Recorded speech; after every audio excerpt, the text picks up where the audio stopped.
What's up, Brave Endeavors? We are going into February, so trying to keep things spicy, sweaty, and gonna have a really good time this first workout. Got a little bit more of a dynamic start for you.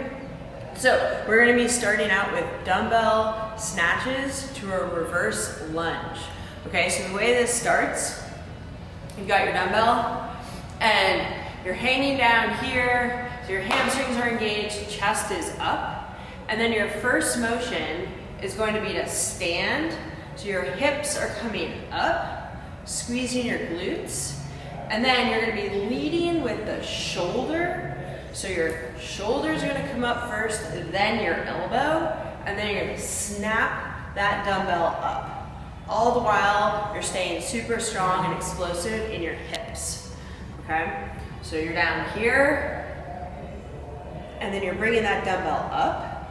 Then you're gonna move into a reverse lunge, okay? So this is gonna put a lot of strain on your core, so you wanna stay super strong here. So again,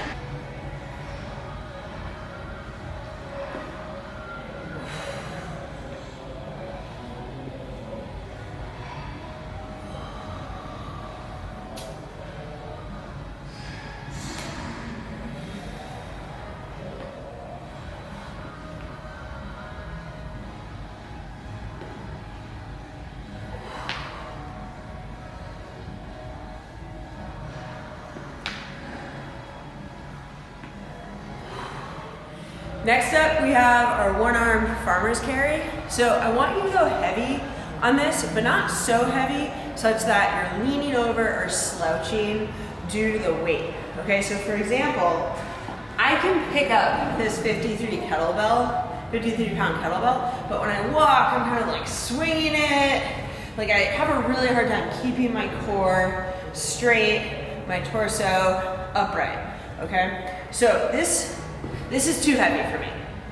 So I'm gonna go down to the 44-pound weight such that I can walk with it, but stay upright, okay? You're gonna get a lot more benefit from working to keep a nice upright posture versus like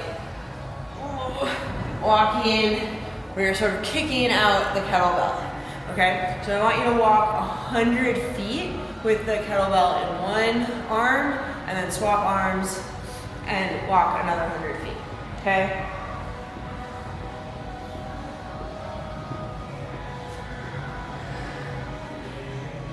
Goblet box step downs, or if you're just starting out, box step downs. Okay, so I want you to start out doing this just with body weight, and you're gonna start out standing on top of the box, lowering down on a 3 count.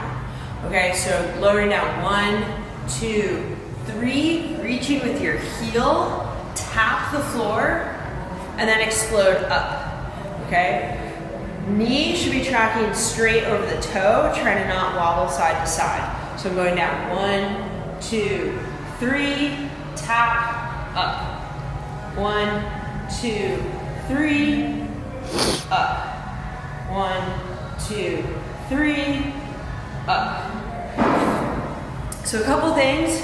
If you notice that your foot is tapping the box for balance, like you're coming down and you're grabbing that box, that's almost like when you're riding a bike and you're grabbing the seat with your legs, right? Where you're not fully rooted in your feet, okay? So if you're doing that, stop, take a rest. You wanna be able to lower all the way down with this foot free, okay? Now, do your first set just body weight, get a feel for it. Then if you're feeling good, you're feeling strong, add weight, okay? So a great way to add some load to this is you could use a dumbbell or a kettlebell and have it in the goblet position. Same thing, start on the box, 1, 2, 3, up. 1, 2, 3, up. Now make sure as you add weight that that tap on the floor remains a tap. and that you're not pushing off of your foot when you come down. So the tendency, especially once you start weighting this, is you come down and then to load this foot to push back up. Okay, but you want to make sure all of the weight stays in this standing leg. So again, 1, 2, 3, up. Dumbbell Romanian deadlifts.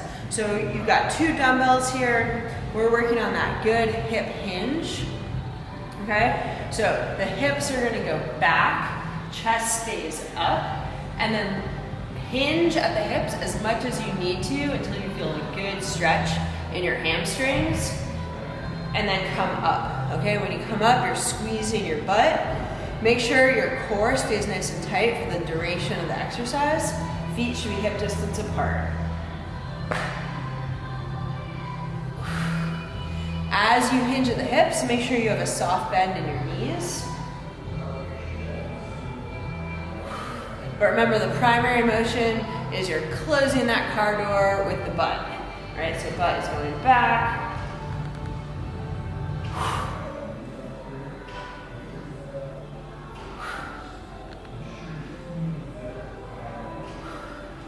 Dumbbell Romanian deadlifts. To round things out with our first day's workout, we've got a fun little circuit. So you're gonna start your circuit with 5 high box jumps. Okay, now before you just dive into the box jumps, make sure you've warmed them up a bit and work up to the height that you know you're comfortable with. So I always start with this box on its lowest setting, do 3 jumps, move it up again, 3 jumps, and then this is my high box jump height here. Okay, so when you do your box jumps, you want to start static, so standing 2 feet together, get a good arm swing and a good bend in the knees, and then land on the box and stand all the way up. Okay, then you can either hop down, or if it's a little bit lower, step down, that doesn't matter. Then reset, all the way up. Okay, trying to land as quietly as you can. I always think about like being like a cat or a ninja. So if you were to go down a little bit, stand, good arm swing, and up. Okay. Think about really exploding up with the hips when you do these. So 5 high box jumps, then you're gonna do push-ups on the box, okay? So depending on where you are with your push-ups, have the box higher or lower. If you need more assistance, have it a little bit higher. If you need less assistance, have it be lower. And if you can easily do 15 or more push-ups, I want you to slow these down, okay? So 1, 2, 3, tap the chest, and out. 1, 2, 3, out. Making sure to keep a nice rigid spine the whole time, okay? If you're still working on your push-ups, if getting 10 strict push-ups is still a challenge for you, don't worry about the tempo. Just do some nice good push-ups. Trying to bring your chest to the box and having your elbows go straight out. After you finish with your push-ups, you're gonna go grab your dumbbells. And you're gonna go straight into renegade rows with your feet wide apart. Okay, so feet are nice and wide, giving you a super solid platform. And then you're rowing up, hold for a second. Okay, and because my feet are so wide, I shouldn't really be rocking side to side with my hips very much. It's just a nice, even row. Okay, so then from the renegade row, you're gonna go straight to ring rows, which are here. Okay, arms are coming to full extension, but keep your chest up versus slouching all the way down. Okay, so keep your scapula, your shoulder blades engaged. Pull up, again, hold for a second, and down. And notice my legs are straight, right?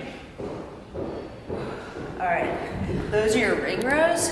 So then, as soon as you finish that, you wanna get a minute of what I'm calling balanced rest. So your balanced rest could be anything where you're standing on a BOSU, you could be trying to balance on a stability ball, you could be on an endo board, just something where you're challenging yourself on that stability a little bit, but also able to bring your heart rate down.